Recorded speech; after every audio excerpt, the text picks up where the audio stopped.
Vous vous êtes expliqué de long en large. Les questions que nous allons vous poser, ce sont des questions de consolidation.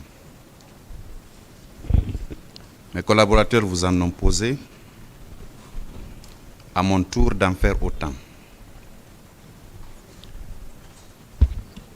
Je rappelle que, à la notification des charges, vous avez dit ne reconnaître aucune des infractions pour lesquelles vous comparaissez devant le tribunal criminel.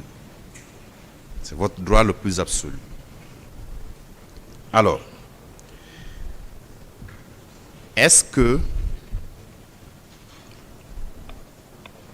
au petit matin du 28 septembre 2009, je dis au petit matin parce qu'il était entre 1h et 2h du matin, vous vous êtes retrouvé dans le bureau de M. Moussa Dadis Camara en présence de Thibou Camara qui était visiblement le conseiller de M. Dadis ou ministre je crois, quand M. Dadis a pris le téléphone de M. Thibou Camara pour joindre Sidia Touré. Est-ce que vous étiez là? Monsieur le procureur, je pense avoir répondu à cette question. J'ai dit que, tel qu'ils ont écrit, c'est pas comme ça j'ai dit, bien que j'ai signé. Mais je n'étais pas Thibou pour le témoigner. Je venais difficilement au camp la nuit. D'accord. Alors, le jour des manifestations, le 28 donc,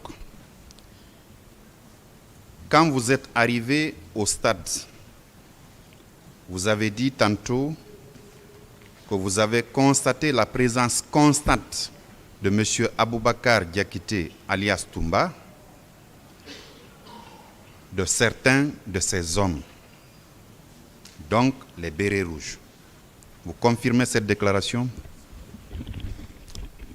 Oui, sauf que ce n'était pas le matin, parce qu'il y a eu des étapes avant que ces militaires ne viennent assiéger, s'il faut dire, le stade. Il y a eu des étapes, comment il vient d'expliquer, comment je suis venu, comment je me suis adressé à la foule, comment je me suis entretenu avec les leaders. Toutes ces étapes-là sont les préliminaires avant qu'on ne parle de Toumba. À quel moment alors vous avez vu de vos propres yeux, M. Toumba et ses hommes? C'est à quel moment? Merci, monsieur le procureur. Je disais que dans ma déclaration tout à l'heure, je vous ai dit qu'après toutes ces étapes que nous avons déjà énumérées, moi, je me suis retiré. Allez d'abord chez moi. Quand je me suis séparé avec les leaders devant le stade, devant l'université Gamal, moi, je suis allé chez moi. D'abord, me laver, prendre un peu de déjeuner, jouer avec ma fille, et je suis ressorti. Et vous voyez, je suis ressorti. C'est chemin faisant, parce que je partais au camp, que j'ai appris que M. Toumba pas talki, parce que les talki, tous ceux qui sont sur la même fréquence, attendent les mêmes mots au même moment. Quand j'ai appris qu'il était venu là-bas avec ses hommes, et que ça tire à l'intérieur du stade, je suis revenu. Mais je vous ai dit qu'avant de revenir, j'étais dans le dilemme entre les devoirs républicains de soldat et entre les risques qui peuvent arriver sur le terrain. Mais j'ai décidé le devoir, je suis revenu effectivement. Mes hommes m'ont dit, Farima était encore devant l'esplanade là-bas, il a dit, il ne faut pas rentrer, il faut rester, parce qu'il savait qu'on n'était pas en phase. Donc, mais malgré tout, j'ai insisté, j'ai pénétré, j'ai joué le rôle que je pouvais jouer. Oui. L'heure précise. Oui, mais je ne peux pas avoir exactement l'heure, parce que là, je n'ai pas chronométré, mais je sais que c'est après tout, c'est pour parler avec les leaders, comment je suis parti me laver et tout. Le temps mis là, c'est pas à quelle heure précise. Je me suis retourné, là, je ne vais pas être Dieu, pour ne pas vraiment inventer les choses, pour te dire à quelle heure précise. D'accord. Alors, au moment où vous voyez Toumba, est-ce qu'il était armé? Aucune idée. Ben, il faisait dos, en réalité. Je l'ai vu partir comme ça, mais franchement, je n'ai aucune idée. Et ça, c'était le moment où presque beaucoup étaient déjà sortis. Parce que moi, j'ai croisé des gens, comme je vous ai dit, en courant qui sortaient et moi je rentrais. D'accord. Est-ce que vous êtes allé dans l'après-midi du 28 septembre au camp Almami Samori Touré? L'après-midi, oui. D'accord. Est-ce que, en présence du général Mamadouba Toto Kamara, qui était à l'époque ministre de la Sécurité, vous avez constaté la présence constante de 2 camions à bord desquels il y avait des corps sans vie? Et monsieur le procureur, merci pour la question. Je me dis que, je l'ai déjà dit que je n'ai vu ni blessé ni mort. Ça sous-entend déjà que je ne m'étais pas avec Toto. Et mieux que ça, moi je suis parti au dispensaire qui fait face à la route Niger. Donc, pratiquement, je ne suis pas rentré dans le camp, de l'autre côté. Le dispensaire, il y a un mur séparatif entre le dispensaire et le camp, proprement dit. C'était, je suis allé déployer les gens là-bas et je suis resté un peu pour voir comment les choses évoluent, avant de me retirer pour aller faire le compte-rendu vers le soir. Donc, Toto et moi, nulle part, nos missions peuvent se croiser, quoi. D'accord. Alors, vous n'avez vu aucun corps? Pas du tout. Vous n'avez vu aucune femme battue? Vous n'avez vu aucune femme violée? Pas du tout. Vous n'avez vu aucun blessé? Pas du tout. À quel moment vous avez été informé qu'il y a eu carnage au stade du 28 septembre? Bon, le mot carnage, c'est vous qui le dites ici. Je le maintiens. Ok, d'accord, ok. En tout cas, je vous ai dit que c'est après tout ce périple de mission que je suis rentré au camp. Et au camp, quand j'ai reçu l'ordre de venir prendre, c'est-à-dire chercher les leaders qui étaient blessés, qui étaient déjà à un lieu sûr, pour les envoyer à la clinique Pasteur, c'est en ce moment-là que je suis venu prendre tout ce mouvement, imaginez, hein. Et en ce moment-là, les déclarations n'étaient pas encore faites par rapport au cas de mort ou au cas de blessé. En tout cas, à mon sens, je n'avais pas entendu. Et vous voyez, c'est maintenant par voie de radio, et dans ma propre voiture, la nuit, que j'ai appris ça. J'ai appris les cas de mort et les cas de blessés et tout ce qui s'ensuit. Très bien. Alors, il y a,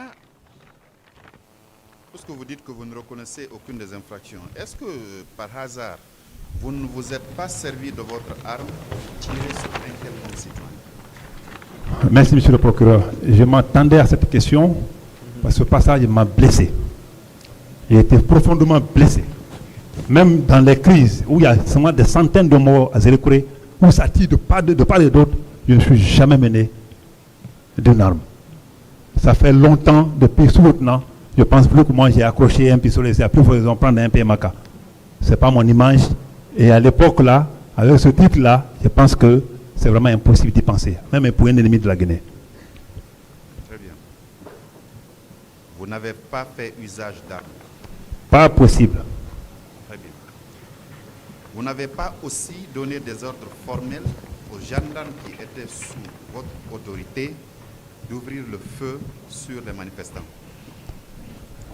Oh, monsieur le procureur, voilà des questions que je m'y attendais. Parce que je l'ai vu dans l'ordonnance de renvoi. C'est choquant. Je ne dis pas pour faire plaisir. Mais je dis par rapport au rôle joué. Je dis par rapport à mon image. Je dis par rapport à ma formation. Je dis par rapport à mon éducation. C'est impossible d'y penser. Même pour un ennemi de la Guinée, on sait que Tchebro ne peut pas le faire. Je n'ai aucun cas de conscience dans ce pays. Aucun cas de conscience. Si quelqu'un peut le prouver ici, même en dehors de ce procès, qu'il exhibe les preuves. Je pense que j'étais un homme normal. Si je suis anormal aujourd'hui, parce que je suis écrouillé quelque part, qui est plein des personnes que j'ai arrêtées dans les mêmes liens de vol, de viol, d'assassinat, de meurtre. Hein? Je ne peux pas dire le tout. Aujourd'hui, je suis peiné. Je suis peiné mais c'est la loi. La loi, c'est la loi.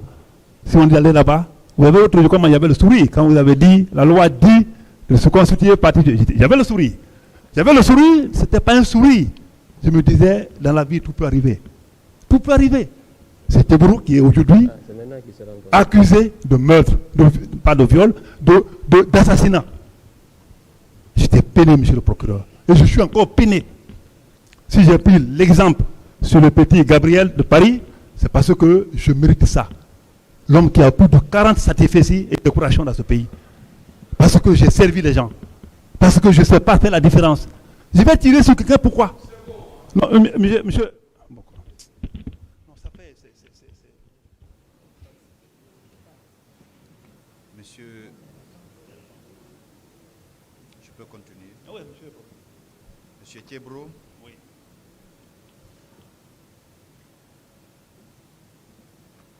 Bénéficier de la présomption d'innocence. Rien ne dit que tous les chefs pour lesquels vous comparaissez devant ce tribunal sont établis. Nous sommes à la recherche de la vérité. Il n'est pas dit que c'est vous encore. Ceux qui le diront, c'est ceux en face desquels vous êtes. Alors, permettez que je continue mes questions. Vous dites n'avoir pas donné d'ordre formel aux gendarmes d'utiliser soit une arme ou de faire usage des gaz lacrymogènes. Maintenez cela. Pas de tout. Bien. Faut le charger. Ils sont constants. Il n'y a aucun doute sur le gars là. Le procureur s'est dit que rien ne prouve Je vais lire que les contrôles sont avérés. certaines dépositions qui sont contraires à tout ce que vous avez dit par endroit devant ce tribunal.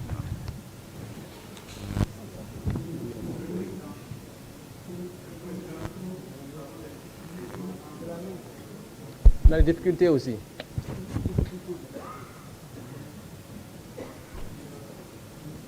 Il n'a qu'à s'approcher du micro.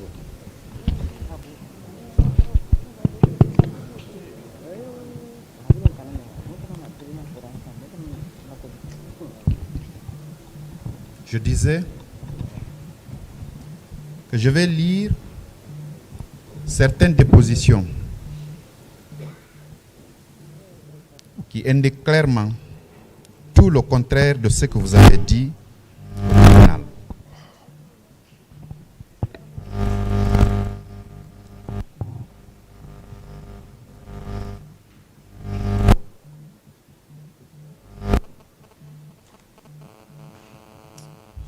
Le 28 mars 2012, à 15h20, le pôle des juges d'instruction a reçu la déclaration de Madame Hadja Penda Diallo qui dit ceci. À la page 2, à l'arrivée de Tebro à 7h, il nous a demandé qu'est-ce que nous étions venus chercher à l'esplanade du stade. Nous avons répondu que nous étions venus solliciter le changement et marquer notre opposition à toute candidature de Moussa Dadis Camara aux élections présidentielles. Elle poursuit. Sur ces ordres, les forces de l'ordre nous ont dispersés. Mais à 8 heures, avec l'arrivée des jeunes des différentes communes, ils se sont mis à faire des pourparlers. Entre-temps, Tebro a saisi un jeune au collet, puis l'a fusillé. L'a fusillé. C'est à la page 2.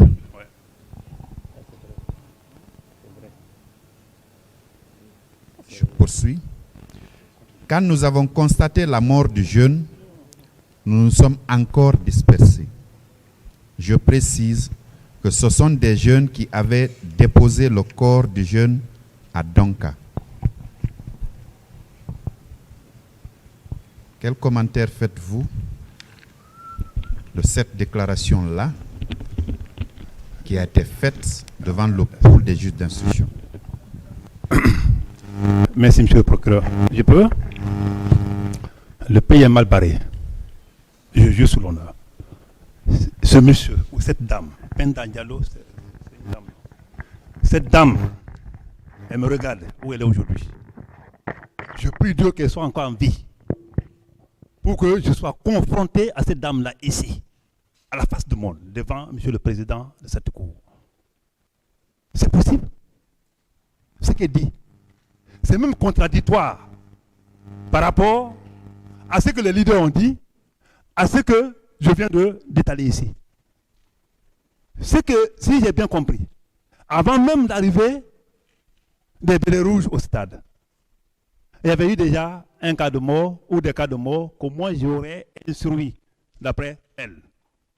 Je voudrais très sincèrement, monsieur le président, que je sois confronté à cette dame-là, qui certainement n'a pas d'enfant. Parce que quand on sait qu'on doit mourir, quand on sait qu'on est pour cette terre pour un petit temps, on ne peut pas mentir. Non, je n'ai pas fini. 4 enfants. Elle a bien sûr des enfants. Merci, monsieur le procureur. Elle est veuve, mère de 4 enfants. Je prie Dieu que ce qu'elle a mis sur ma tête, que ça n'arrive jamais à ses enfants. Je prie Dieu que ce qu'elle a mis sur ma tête là, que ça n'arrive jamais à ses enfants. Mais je demande à Dieu que si ce qu'elle a dit est une réalité, que ses enfants aussi restent dans la rue comme ça, n'est pas une réalité, que ses enfants restent comme ça dans la rue comme des grands bandits. Monsieur le procureur, je suis choqué. Je suis choqué. C'est même impossible. Regarde, je vous fais une petite démonstration, juste 2 secondes. Je ne suis pas venu 2 fois au stade, c'est-à-dire à l'esplanade du stade. Je ne suis pas venu 2 fois. Je suis venu qu'une seule fois quand je partais chez moi. Et la seule fois, c'était après 8 heures. Ce n'est pas de 7 heures, c'était parti là-bas. Quelle est la démarche, quelle est la manifestation qui commence ici à 7 heures du matin, dans ce pays-là? Si les gens ne déjeunent pas, s'ils ne prennent pas leur petit déjeuner, ils ne sortent jamais. Ça, c'est une parenthèse. Il se peut qu'elle a passé la nuit là-bas. Mais quant à moi, je suis venu qu'après 8 heures à l'esplanade en allant chez moi. Et chemin faisant, j'ai vu des gens là-bas. Je suis débarqué de ma voiture et j'ai été ovationné. J'ai été applaudi. Vous allez voir, si vous le permettez, les images qui sont déjà disponibles sur clé, que j'ai données à mon... C'est pas fini, monsieur le procureur. Permettez-moi, s'il vous plaît. Oui, je suis satisfait par rapport à la réponse que vous avez donnée.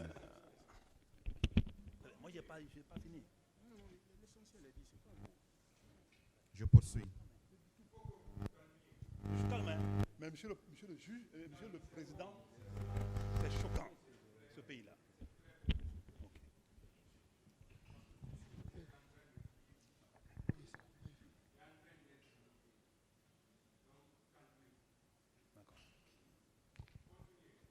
Je poursuis.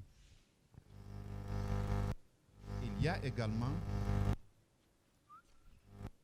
un monsieur qui a été entendu par le pôle des juges d'instruction.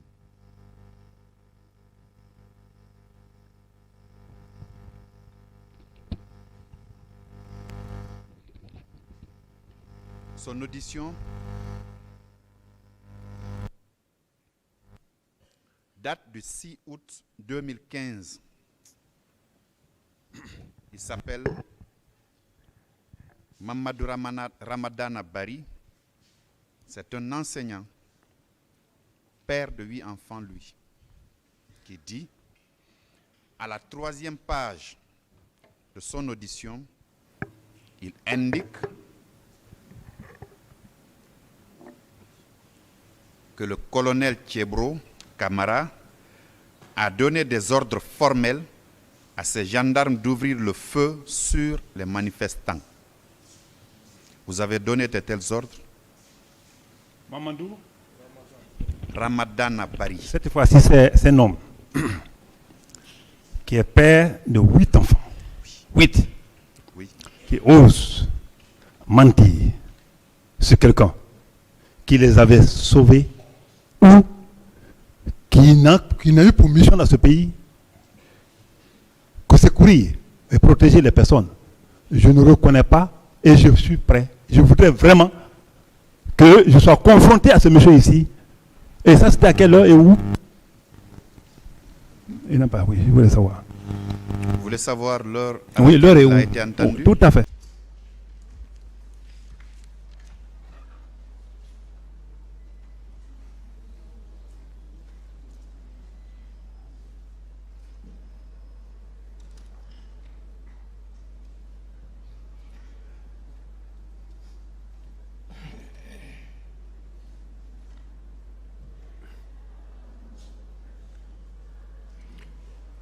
Ministère public, des questions pour l'accusé.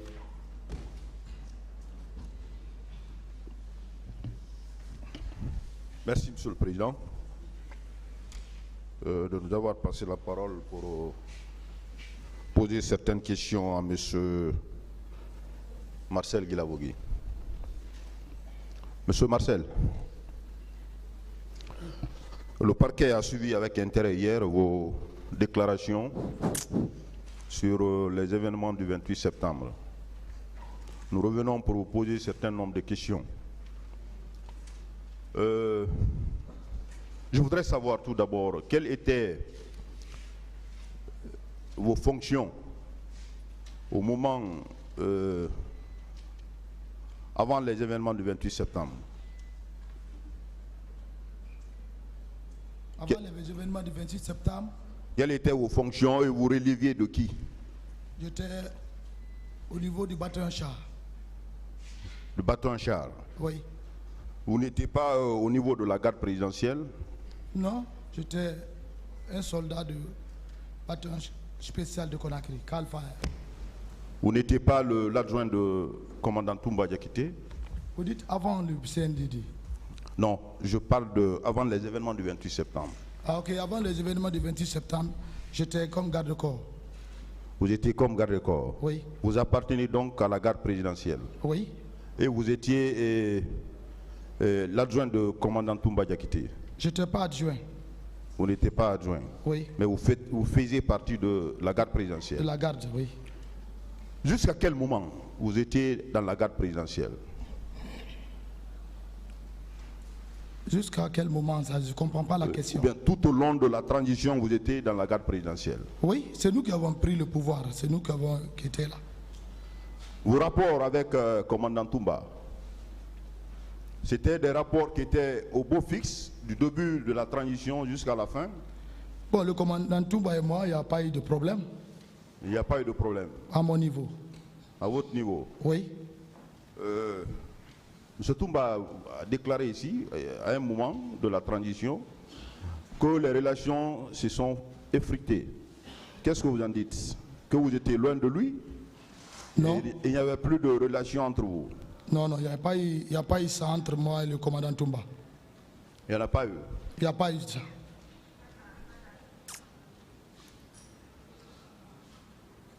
Avant la marche du 28 septembre, vous étiez à la garde présidentielle, n'est-ce pas? Ce qui veut dire que vous étiez informé de tout ce qui se passait à la présidence, n'est-ce pas? Est-ce que vous étiez informé de l'idée des leaders d'organiser une marche le 28 septembre? Bien, depuis hier, je vous ai dit, moi, je n'étais pas informé de la marche des leaders. Vous n'étiez pas informé? De tout. Vous n'étiez pas également informé d'une quelconque réunion? Non, je n'ai jamais assisté à une réunion et je n'ai jamais entendu. Vous n'avez pas entendu parler d'une réunion? Non. À la veille des événements du 28 septembre? Non. Le 26, vous avez confirmé hier devant ce tribunal que vous étiez le capitaine Dadis s'est rendu à l'abbé. Vous étiez à Conakry ou bien vous étiez avec lui? Bon, moi, je me fait un accident, j'étais convalescent, donc je ne pouvais pas aller à l'abbé. On ne m'avait même pas informé qu'il faut aller à l'abbé. Donc, il a désigné ceux qu'il voulait désigner. Moi, je n'étais pas en rapport avec lui dans les jours, dans les 10 jours, du 26, 25, 23, on n'était pas ensemble. Mais vous étiez informé qu'il devrait se rendre à l'abbé? Bon, j'ai entendu, mais je ne l'ai pas contacté pour ça. Vous n'étiez pas resté à Conakry dans le cadre de préserver le pouvoir de Dadis Non, durant son déplacement pour la baie? non, non. À Conakry, vous n'êtes pas resté pour veiller à ce que le pouvoir soit maintenu jusqu'à son retour? Mais je ne suis pas chef d'état-major, général des armées. Vous avez parlé hier de la présence de certains éléments de Kaléa avant le 28 septembre. Confirmez-vous? Oui, bon, vous savez, la présidence avant est constituée de 2 étages chacun. Et en tout, ça faisait 200 logements. Et notre bâtiment, il n'y a qu'un seul bâtiment qui est entre nous et le bâtiment du président. Mais quand tu montes là-haut, en 2e étage, tu pourras voir l'atmosphère. Quand il y a des corps étrangers parmi vous, tu pourrais recevoir, parce qu'il faut être militaire pour détecter qui est corps étranger, qui n'est pas corps étranger. Ben, il y avait les soldats. Bon, un soldat, dès que tu le vois, tu vas savoir que c'est un soldat. Bon, pour moi, c'était des soldats qui ont fini la commune de base, qui ont rejoint le camp. Vous voyez, donc, comme j'étais convalescent, je n'ai pas cherché à comprendre qu'est-ce qu'il fallait, mais il y avait quand même de l'engouement. Et entre lui et eux, je voyais, comment dirais-je, Feu Makambo, il était toujours avec eux. Donc, je me suis dit que le président est au courant. Donc, c'est ça, parce que c'était son chargé d'opération. Donc, vous avez vu, effectivement, certains soldats, oui, dans l'enceinte du Kalfaï. Oui, il faut être honnête. Étaient-ils nombreux? Et vous pouvez... Oui, ils étaient nombreux, un peu, peut-être dans les centaines. Hein? Dans les centaines? Oui. Ça, c'est à quel moment précis? Bon, la date précise, je ne peux pas donner, mais en tout cas, à la veille, avant le 28 septembre, il y avait les soldats. Une semaine avant le 28 septembre? Mais pas une semaine comme ça. Quelques jours? Quelques jours, oui. Avant le 28 septembre? Oui. Qui entretenait ces personnes? Bon, on ne peut pas faire déployer des soldats à la présidence sans que le président de la République n'est au courant. Parce que c'est sa base. Personne ne peut envoyer un élément à la présidence pour un fait sans que le président n'est pas au courant. Donc moi je dirais que c'est le président Moussa Dadis Camara. C'est tout. Parmi la haute autorité militaire, qui personnellement s'occupait de l'entretien... Bon, vous savez, le président Dadis avait mis un bureau à son niveau, on dit l'intendant général du président de la République. Donc ça veut dire que c'est lui qui était chargé de toutes choses économiques lui concernant. Donc selon vous, c'est capitaine Dadis qui a ordonné à ce que ces éléments soient dans le camp? Bah bien sûr, mais il ne faut pas tourner autour du pot. Comment vous l'avez suivi que c'était lui? Mais la présidence est commandée par le président lui-même. Un président de la République n'est pas n'importe qui. C'est un homme informé, à la lettre. Vous avez parlé de Gono Sangaré hier. Gono Sangaré. Oui. Et vous confirmez que c'est lui qui s'occupait de ces... Bien sûr, Gono Sangaré s'occupait seulement, non seulement de tout ce qui est du Dadis et le régiment, financièrement. Très bien. C'est lui qui l'a nommé.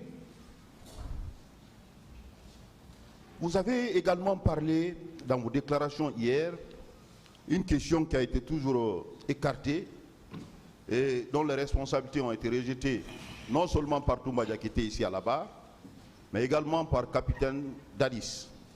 C'est la question du régiment. D'abord, je voudrais savoir le concept régiment, ça veut dire quoi? Le régiment, c'est un mot, c'est définitif, c'est militaire, c'est un nombre de bataillons qui constituent le régiment. Alors, entre Toumba Diakité, puisque vous étiez dans la garde présidentielle, vous étiez dans l'enceinte de Kalfa Yalo, entre Toumba et capitaine Dadis, qui était commandant du régiment?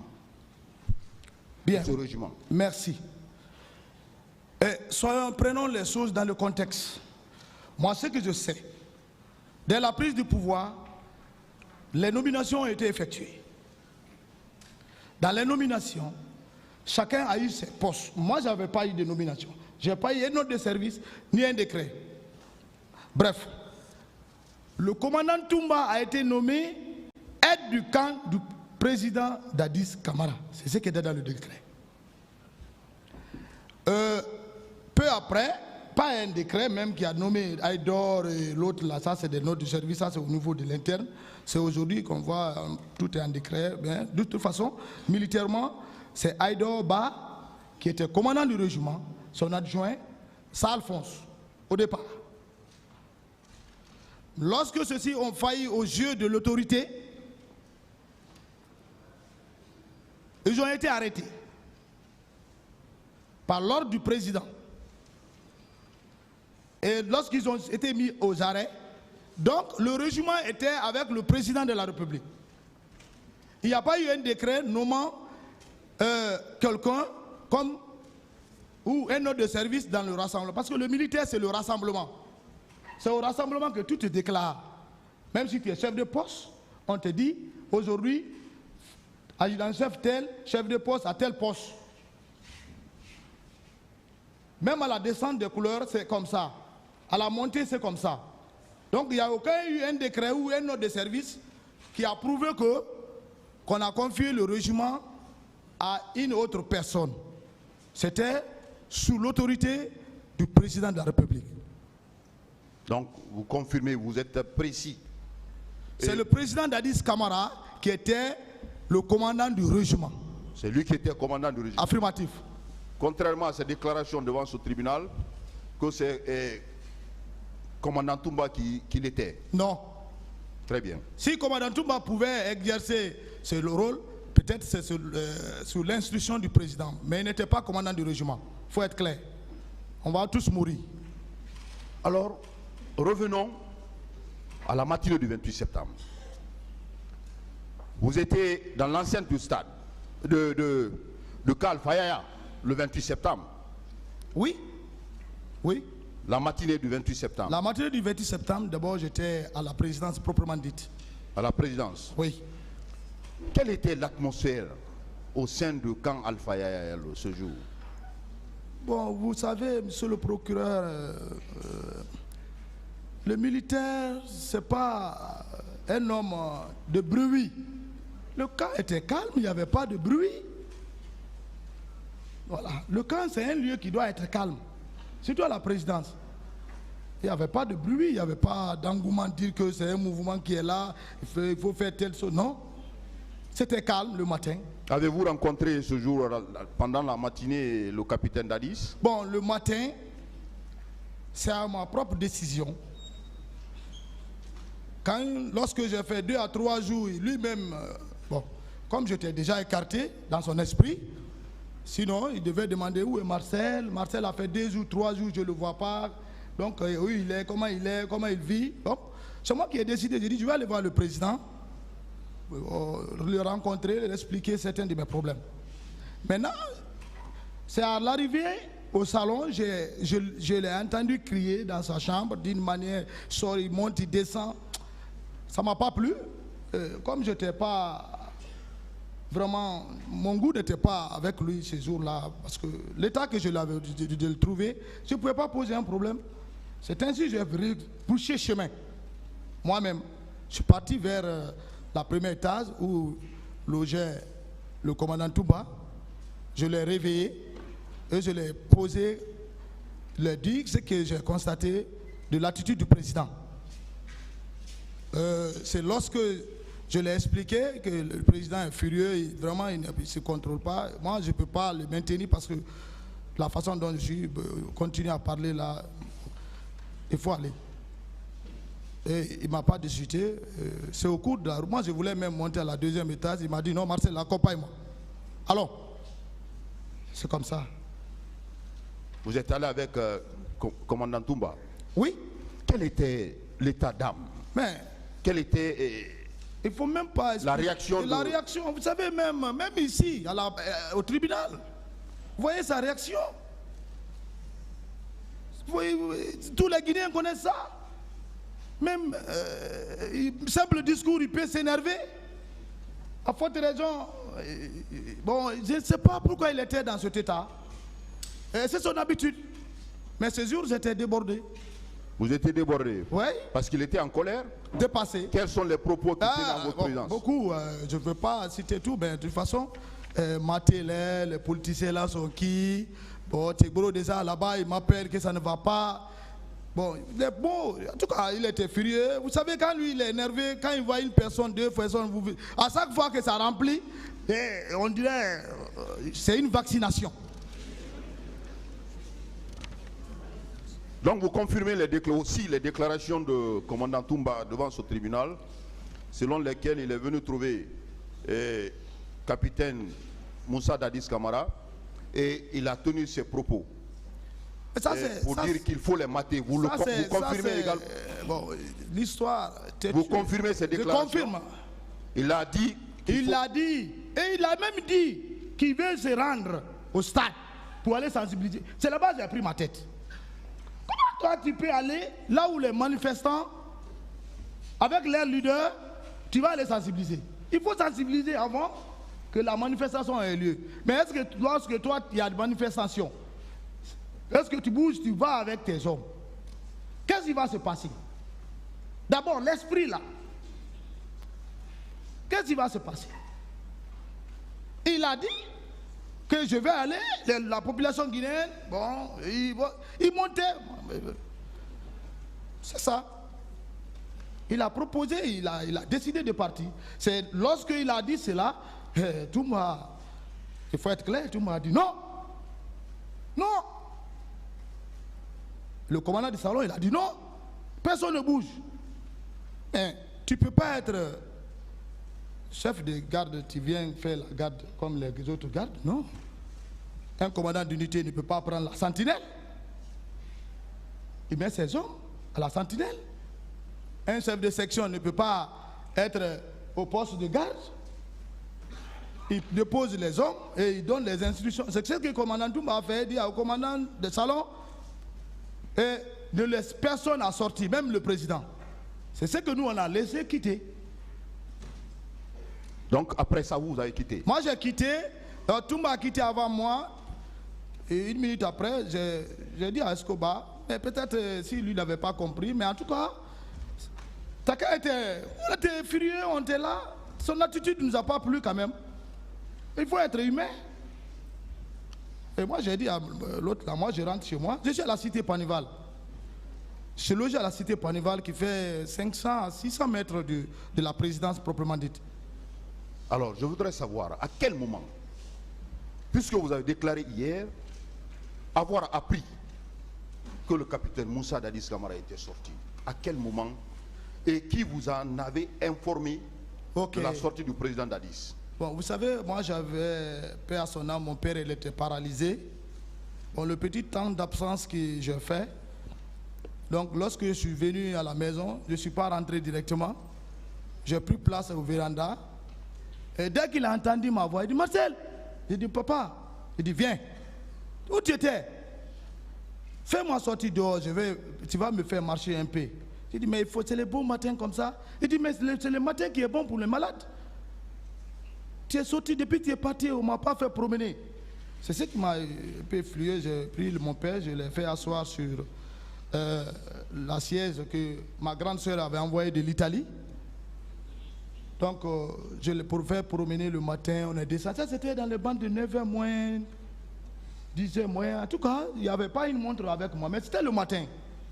Vous savez, il y a une bretelle qui quitte chez moi, qui va directement au goudron. Mais c'est la colline descendante. Donc, quand tu quittes le goudron, tu vas vers chez moi, c'est la montagne. C'est une petite colline. Donc, j'ai descendu. On est venu au bord de la route. C'est à ce temps, moi-même, j'ai vu certains pick-up blancs partis. C'est un enfant qui a dit Dadis, Dadis, Dadis, Dadis. Bon, j'ai regardé. Bon, ça m'a fait flou. Je croyais que c'est Dadis qui était là. Donc, j'ai dit à mon neveu, rebouche son chemin. Il dit, le gars là, vraiment, il est sorti encore. Donc, nous sommes venus. J'ai déposé mon père au salon. J'ai dit à madame d'envoyer de l'eau pour qu'on puisse faire sa toilette. Il dit l'eau est déjà prête. C'est au cours du temps là qu'un ami paix à son âme, Ibrahim Mosso et Ousmane Souma, je ne vais jamais l'oublier, c'est un promotionnaire. Il est mort, je ne peux pas mentir sur lui pour se couvrir. C'est lui qui est venu sur sa moto safari. Il me dit, le président est sorti, go. Il dit, ah, si le président est sorti, il avait qui? Il dit, j'ai vu Makambo. Mais Makambo est habillé comme un guerrier. Il dit, en bon? Il dit, oui. Et les hommes? Il dit, non, les enfants là, est-ce qu'ils passent pas les enfants? Ils sont en béret rouge. C'est comme ça qu'il m'a parlé. Bon, je n'ai pas assez considéré. Après, je lui ai donné l'instruction pour qu'on puisse laver le papa. L'esprit est venu à moi, je lui ai dit, et le commandant Toumba? C'est là, il me dit, le commandant Toumba est sorti. Il dit, avec qui? Parce que c'est lui qui nous a dit qu'il n'est pas sorti. Il dit, avec qui? Il me dit, il est sorti, il y a un civil qui est... Qu'aucune commission interministérielle n'avait été mise en place après les événements pour gérer la crise. Ça, c'est vrai? En tout cas, moi, à ce que je cherche, j'ai mandaté le Premier ministre et à l'époque le ministre Koutoubou, qui est d'une probité morale, qui ont assumé ces fonctions, non seulement pour la distribution, comment dirais-je, des corps, la répartition des corps, c'est eux qui l'ont fait. Donc c'est cette commission que j'ai mis en place. D'accord. Colonel Pivi a dit ici que le 28 septembre, c'est vous qui l'avez envoyé en mission à Manéa. C'est vrai? Le 28 septembre, avant d'aller à l'abbé,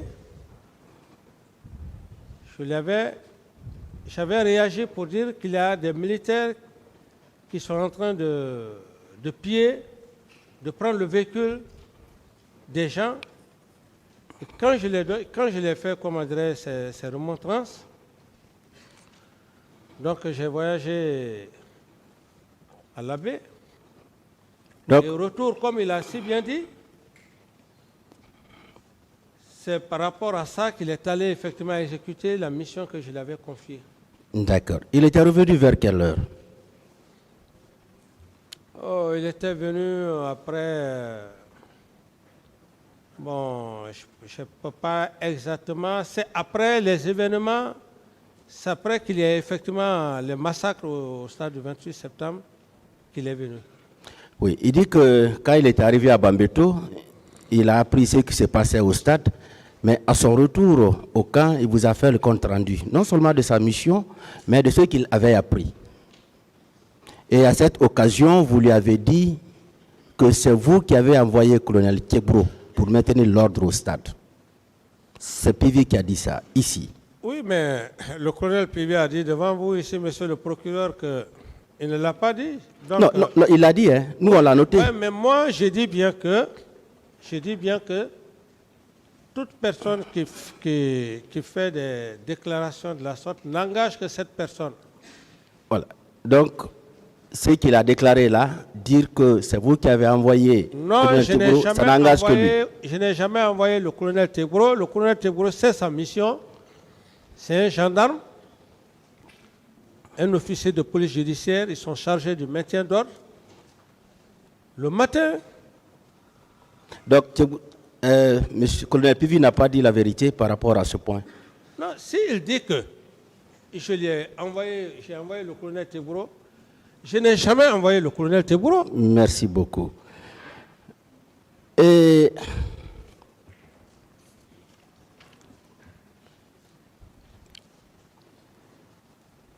est-ce qu'il arrivait, lors de votre règne, que des citoyens soient enlevés ou arrêtés, gardés au niveau du camp Alpha Yaya?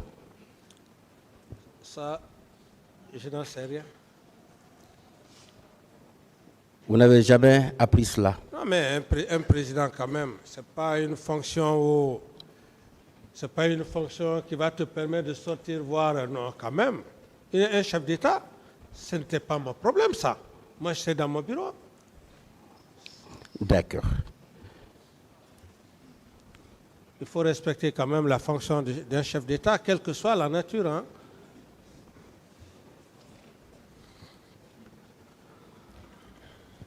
Bien.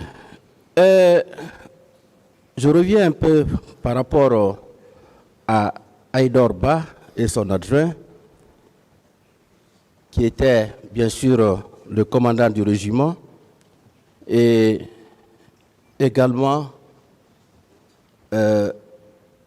Touré qui était l'adjoint. Est-ce que vous confirmez, je reviens là-dessus, vous confirmez qu'après leur limogeage, vous n'avez pris aucun acte officiel pour nommer qui que ce soit à la tête du régiment? Oui. Merci bien. Et le régiment était composé de combien d'hommes? Je ne saurais vous répondre, monsieur le procureur. Ce n'était pas dans mes attributions.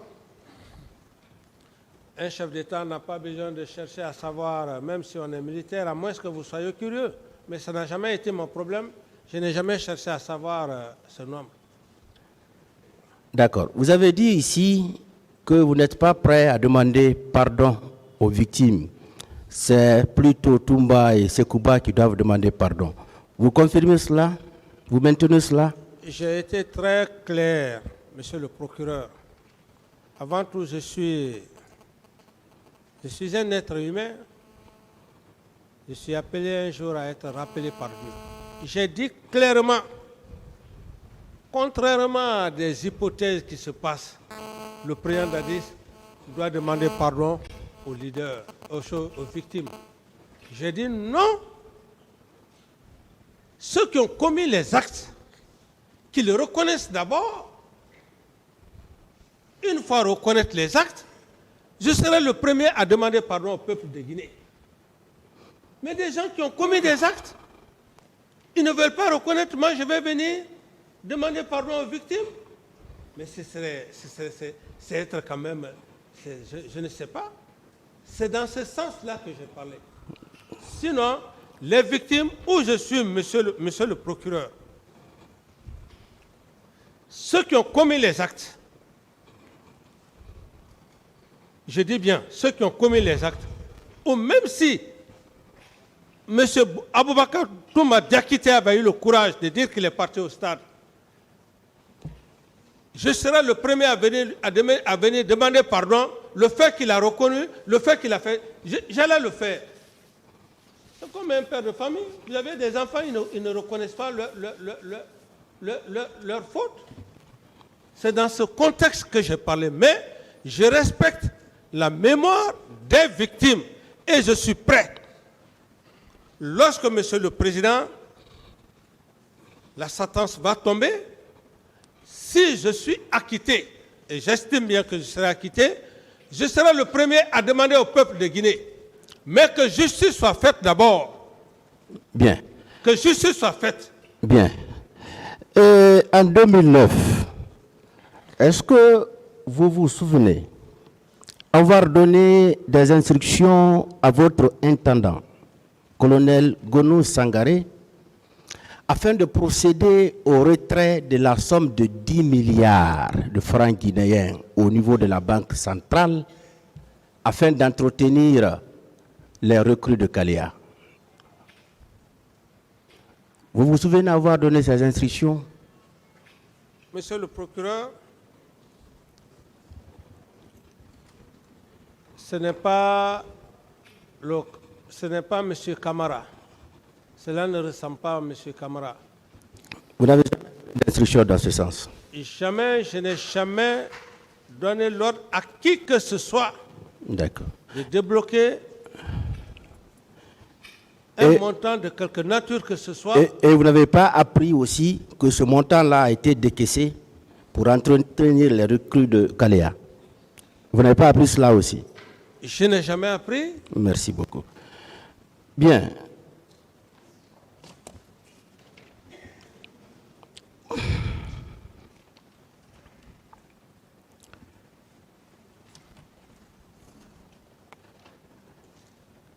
Qui est Jacques Maomi? Jacques Mahomé. Si je le vois, je peux le connaître, monsieur le procureur. Par son nom, vous ne pouvez pas le connaître? Par le nom, je ne peux pas le reconnaître. C'est comme le cas qu'on parlait de Condé. Si je vois Condé Mohamed, peut-être que je peux le reconnaître. Au niveau de la présidence, il n'y avait pas un certain Jacques Mahomé? Je dis bien, monsieur le procureur, si je vois monsieur Jacques Mahomé, je peux vous dire que oui, je le connais ou je ne le connais pas. Bien. Est-ce qu'il y avait combien de recrues à Kalea? Ou bien on ne vous a pas dit même le nombre? Par rapport à l'affaire de Kalea, monsieur le procureur,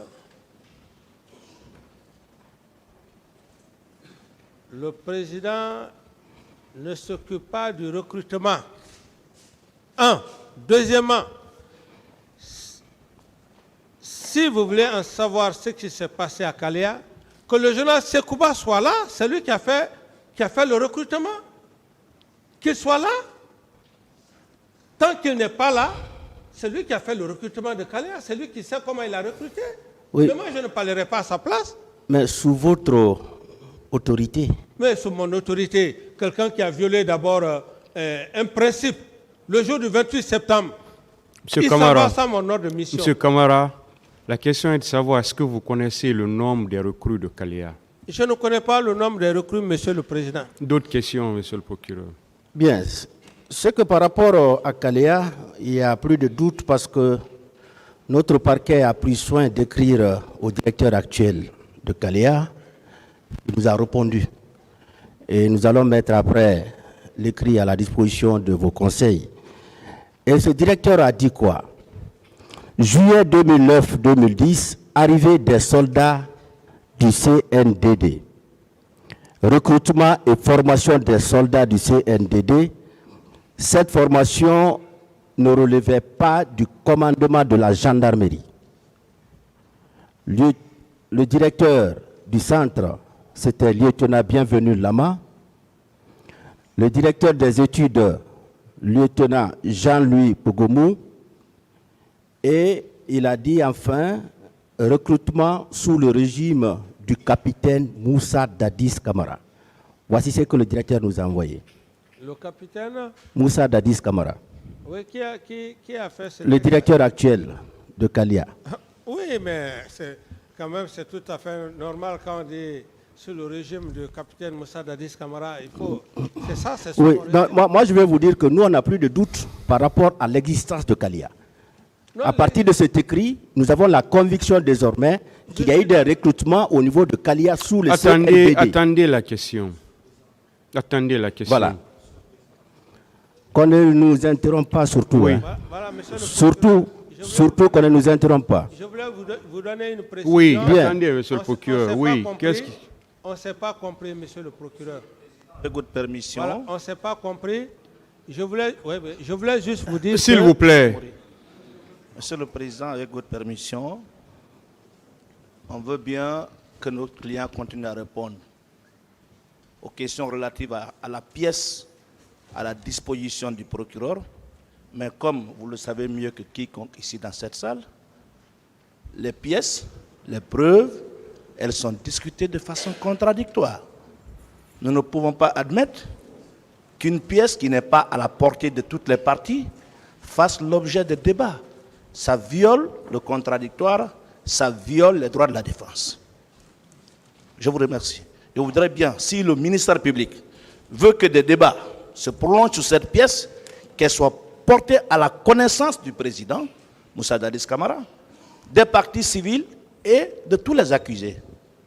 Sinon, notre client ne pourra pas être à mesure de répondre aux questions concernant une pièce qui ne détient pas. Je vous remercie. On continue, hein, s'il vous plaît, on continue, ça suffit. On continue. Merci, monsieur le Président. Le ministère public a compris. S'il vous plaît, on continue. Merci. On continue, s'il vous plaît.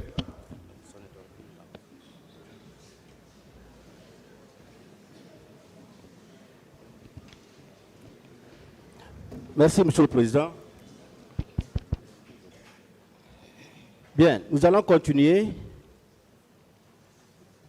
Nous allons vous lire quelques dépositions de témoins. Quelques dépositions de... De témoins. Oui. Voilà. Certains officiers et certains cadres qui ont eu à travailler avec vous ont été reçus par les magistrats instructeurs. Des témoins civils ou militaires. Suivez, Monsieur Camara, ne soyez pas pressé. Attendez. J'ai dit certains officiers et certains cadres qui ont eu à travailler avec vous. Oui. Bien. Je commence par le colonel Oumar Sano, Oui. chef d'état-major général des armées, qui a déclaré ceci. On lui a posé la question, est-ce que vous étiez au courant de la manifestation des forces vives qui devait avoir lieu le 28 septembre 2009 au stade du même nom? Il dit, effectivement, nous avions été mis au courant de l'organisation de cette manifestation par les médias privés, locaux et étrangers, et également par l'autorité supérieure. On lui a encore posé la question, concernant la manifestation elle-même, quelles dispositions sécuritaires avez-vous prises? Il a répondu, à la veille de la manifestation, j'ai reçu l'ordre du président de la République de consigner tous les militaires dans les casernes, à l'exception de la gendarmerie et de la police, qui seront chargés du maintien d'ordre. En exécution de ces instructions, j'ai convoqué au camp Alpha Yaya, à la présidence de la République, tous les chefs d'état-major, le directeur national des services de police et son adjoint. À l'occasion, j'ai répercuté la consigne qui m'a été donnée par le chef de l'État. J'ai appelé chacun à prendre toutes les responsabilités pour contrôler et faire respecter les instructions reçues. Vous confirmez ces déclarations? Oui. Bien. Peu après, j'ai reçu une délégation de la Croix-Rouge qui m'a demandé de lui passer des véhicules pour permettre le ramassage des corps qui gisaient au stade. J'ai agréé la demande aussitôt en ordonnant au chef de train de mettre les véhicules qu'il fallait à leur disposition au nombre de 4. Je précise que c'est la Croix-Rouge qui s'est occupée du ramassage des corps. Un rapport dressé à cet effet et qui m'a été déposé par la dame, lesquels intéressés ont trouvé, voilà, par la dame à l'état-major, le nombre de corps y est indiqué ainsi que les circonstances dans lesquelles les intéressés ont trouvé la mort. Ces causes tenaient à la bousculade, à des impacts de balles. Ce rapport important se trouve dans les archives de l'état-major général des armées que j'ai déjà quitté. Vous confirmez cela aussi? Ça, c'est sa déclaration. D'accord. C'est sa déclaration, je ne peux pas confirmer, c'est sa déclaration. D'accord. Bien. On lui a dit, selon le rapport de la Croix-Rouge, quel était le nombre de corps? Si j'ai bonne souvenance, il y avait 57 corps, dont 7 par balle et autres par bousculade. Vous avez eu ce compte rendu-là? Combien de corps? 57 morts. 57? Oui. Oui, effectivement, c'est le même rapport qu'on m'a envoyé, oui. Vous confirmez cela? Oui, c'est le même rapport qu'on m'a envoyé. Voilà. Mais il se trouve que ce qu'il a dit est un peu contraire à ce que le général Toto a dit. Parce que général Toto, vous avez bien collaboré ensemble. Oui. Et il vous a toujours rendu compte de tout ce qu'il faisait.